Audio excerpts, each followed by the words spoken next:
আমি লিফটের ভেতরে আসা মাত্রই লিফটের দরজাটি বন্ধ হয়ে গেল। তারপরে কোন সুইচটা টিপবো বুঝতেই পারছি না, কোন সুইচটা টিপলে লিফটটি চালু হবে। আমি তো মহাবিপদে পড়ে গেছি লিফটের ভেতরে এসেই। অনেক কষ্টে ফাইনালি আমি লোকাল ট্রেনটি পেয়ে গেলাম।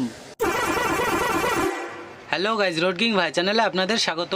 আবারও চলে এলাম আপনাদের মাঝে প্রায় অনেকদিন পর একটি সুন্দর ব্লগ নিয়ে। ভিডিওটি পুরো দেখতে থাকুন, আশা করছি ভালো লাগবে। আপনারা সবাই জানেন আমি এখন বাড়িতে রয়েছি, আর আমার বাড়ির কাছে এই দোকানটায় আমি সব সময় বসে থাকি। আজকে আমি বেরিয়ে পড়লাম অন্ধ্রপ্রদেশে গাড়ি চালানোর উদ্দেশ্যে। আর বাড়িতে আসা আমার প্রায় 20-22 দিন হয়ে গেছে, আর সেই কারণে আমি আপনাদের ভালো মতো ভিডিও দিতে পারিনি। কলকাতায় যাওয়ার জন্য বাসের টিকিট কেটেছিলাম, সেই টিকিট ক্যান্সেল করে নিলাম। তার কারণ আমার এই উস্তাদের সঙ্গে যাওয়ার জন্য শুধুমাত্র আমার হেল্পার লাইফে উস্তাদের সঙ্গে চলাফেরা করেছি।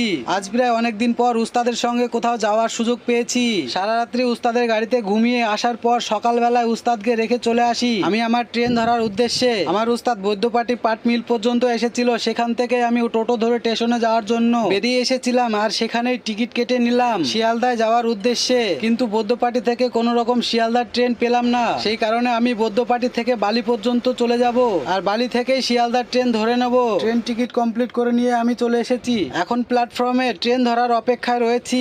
আসলে মেন উদ্দেশ্য শিয়ালদা যাওয়ার কারণ হচ্ছে যে সকাল 8টা বাজে এখান থেকে 1 ঘন্টার মধ্যে কিংবা 2 ঘন্টার মধ্যে যদি শিয়ালদায় পৌঁছে যায়, তাহলে সেখানে গিয়ে রাজুদার পকট পরোটা খেয়ে নাস্তা পানি সেরে নেব, আর সেই হাতে রাজুদার সঙ্গে একটি ভিডিও বানিয়ে নেব, সেই আশায় যাচ্ছি। ভেবেছিলাম শিয়ালদা বাসে করে যাব, কিন্তু শুনলাম যে এখান থেকে কোনো বাস নেই। ডাইরেক্ট কোনো বাস না থাকার কারণে আমি আবারও চলে যাচ্ছি স্টেশনের দিকে। ট্রেন ধরে চলে যাব শিয়ালদা। বন্ধুরা, আমার চ্যানেল যদি কেউ নতুন হয়ে থাকো তাহলে সাবস্ক্রাইব করে নেবে, আর পেজ থেকে দেখলে ফলো করে নেবে। আর আমার এই ভিডিওটি কে কোথায় থেকে দেখছো কমেন্ট করে জানাবে, যাতে করে আপনাদের ভালোবাসা জানাতে আমার সুবিধা হয়। বালিরহাট স্টেশনে আসার পরে বুঝতে পারলাম যে আমাকে লিফটে করে নিচে যেতে হবে টিকিট কাউন্টারে টিকিট কাটতে। সত্যি বলতে বন্ধুরা, আমার লিফটে চড়ার কোনো রকম অভিজ্ঞতা নেই, তাই কিছুক্ষণ অপেক্ষায় রইলাম যে কেউ আসছে কিনা। কিছুক্ষণ অপেক্ষা করে এক ব্যক্তির সঙ্গে হেল্প নিয়ে নিচে নেমে আসলাম। নিচে যতক্ষণ আসতে সময় লাগে ততক্ষণে আমি কিছু ভিডিও এবং ফটো শুট করে নিই। তারপরে আমি খুব তাড়াতাড়ি করে টিকিট কাউন্টারের দিকে গিয়ে টিকিট কেটে নিলাম। তার কারণ শিয়ালদার ট্রেন আসতে মাত্র 10 থেকে 15 মিনিট টাইম রয়েছে, সেই কারণে আমি খুব তাড়াতাড়ি করে টিকিট কেটে নিয়ে আবারও বেরিয়ে পড়লাম প্ল্যাটফর্মের উদ্দেশ্যে।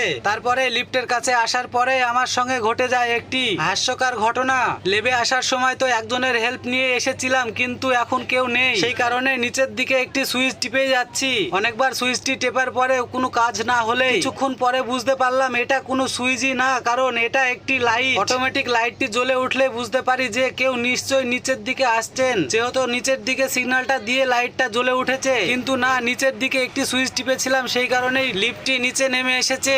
লিফটের ভেতরে আসতে না আসতে অটোমেটিক গেটটি বন্ধ হয়ে যায়। অটোমেটিক লিফটের গেট বন্ধ হয়ে গেলে চিন্তায় পড়ে যায় যে এতগুলো সুইচের মধ্যে কোন সুইচটি টিপ দিলেই লিফটটি উপরের দিকে নিয়ে যাবে। প্রথমে ভাবলাম হয়তোবা অটোমেটিক উপরে নিয়ে যাবে, তাই এই বাল্বের দিকে তাকিয়ে রয়েছি। একবার এই বাল্বের দিকে তাকায় আর সুইচগুলোর দিকে একবার তাকায়, কিন্তু সবগুলোই দেখছি, যতই দেখছি ততই কনফিউজ হয়ে যাচ্ছি। এদিকে ট্রেনের টাইমও হয়ে যাচ্ছে, তাই কি করব অনেকক্ষণ চিন্তা ভাবনা করে যে কোনো একটি সুইচ টিপে দিলাম। প্রথমের দিকে অনেকক্ষণ ভাবনা চিন্তা করে ভয় ভয় লাগছিল যে কোনো একটা ভুলভাল সুইচ যদি টিপে দিই তাহলে আমি ফেসে থাকবো লিফটের ভেতর। এতগুলো সুইচের মধ্যে এক লেখা ছিল যে সুইচটি ওটি মেরেছিলাম সেটাতেই। ফাইনালি আমার কাজ হয়ে গেছে। তারপরে লিফটের দিকে তাকিয়ে ভাবছিলাম আর একটু হলে আমাকে বিপদে ফেলে দিয়েছিল। বন্ধুরা, আমার এই ভিডিওটি যদি একটু ভালো লেগে থাকে লাইক কমেন্ট শেয়ার করতে ভুলবেন না। বন্ধুরা, শিয়ালদা যাওয়ার জন্য ট্রেনের টিকিট কেটে নিয়ে আমি চলে এসেছি। এখন মাত্রই বসে রয়েছি প্ল্যাটফর্মে শুধুমাত্র ট্রেনের অপেক্ষায়। কিছুক্ষণের মধ্যে আমি শিয়ালদার ট্রেনে চেপে যাই। বন্ধুরা, শিয়ালদার স্টেশনে যাওয়ার পরে রাজুদার সঙ্গে কি ঘটনা ঘটলো না ঘটলো ভিডিওটি পুরো দেখাবো পরের ভিডিওয়। আজকের ভিডিওটি এই পর্যন্ত, দেখা হচ্ছে পরের ভিডিও। ততক্ষণ ভালো থাকবেন, সুস্থ থাকবেন, ধন্যবাদ।